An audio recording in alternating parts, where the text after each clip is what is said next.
kuchagua rais wetu na wa deputy president, na ndio maana tuko hapa kama Mungu ametujalia, kama tukiongoza wananchi wengine wote wa nchi yetu ya Kenya.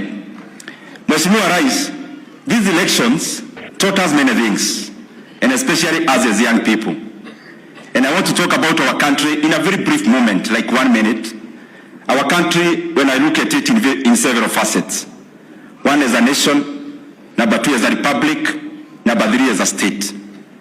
And the elections that we had, we tested our country thoroughly.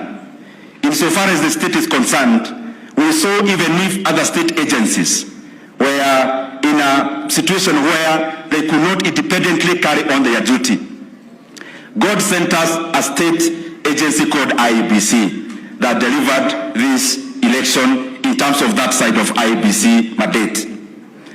In terms of the Republic, Mheshimiwa Rais, you know, many times we were being told that men with money and men with names sit down in boardrooms and decide the fate of our country. But in August of 2022, we proved everyone wrong. That the Kenyan people, that Kenya is a country, is a true republic, where the residents of Kenya have the final mandate on deciding the destiny of our nation and especially of choosing our leaders. Mheshimiwa Rais, also in terms of our country as a nation, that is where I am the most proud.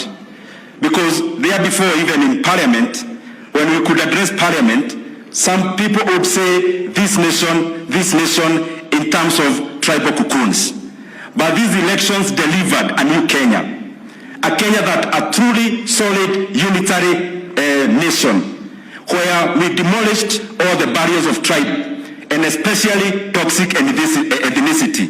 And Mheshimiwa Rais, we saw that repeating itself last week, where we had by-elections in our country. And in this by-election, one party won in Elgeyo Marakwet. That is the Rift of Kenya. The same party won in the central part of Kenya. We call ourselves Mount Kenya, in Murang'a Kadara. The same party won in the northern Kenya, in Garissa town. To show that there are no longer tribal parties in Kenya. We have one solid national party, UDA, and that is why we are challenging even the other side, that we grow parties that cut across Kenya and we continue demolishing the barriers of ethnicity. Lastly, Mheshimiwa Rais, nimekuwa na wewe kwa wakati mwingi katika siasa. Lakini mimi uniruhusu nitoboe maneno ingine hapa mbele ya watu. Kwa sababu already iko kwa gazeti. Gazeti ya leo nimeona inasema ile retreat umekuwa hapa inasema umetuumiza sana kama watu ya serikali. Na Mheshimiwa Rais, niruhusu tu nitubu ya kwamba ukweli umetuumiza sana katika hiyo retreat. Watu waliona jina retreat wakafikiria tunakuja kupumzika. The reason we do not have cabinet secretaries here and PSs is because they have unfinished business. Mheshimiwa Rais, unisamehe kwa sababu ya kusema hii mbele ya watu. Mheshimiwa, I have learned one thing from you. Ya kwamba tukitumikia wananchi, that time is a resource. Wewe ukisema mkutano ni ya saa moja, tunakuwa hapo vinasharasi ya kiroko. Kwa sababu wewe unakuwa hapo even before us. When it comes to going to rest, you are the last one to go to rest. We are learning a lot from you, and especially telling us that we demolish bureaucracies. What the Kenyan people want is service.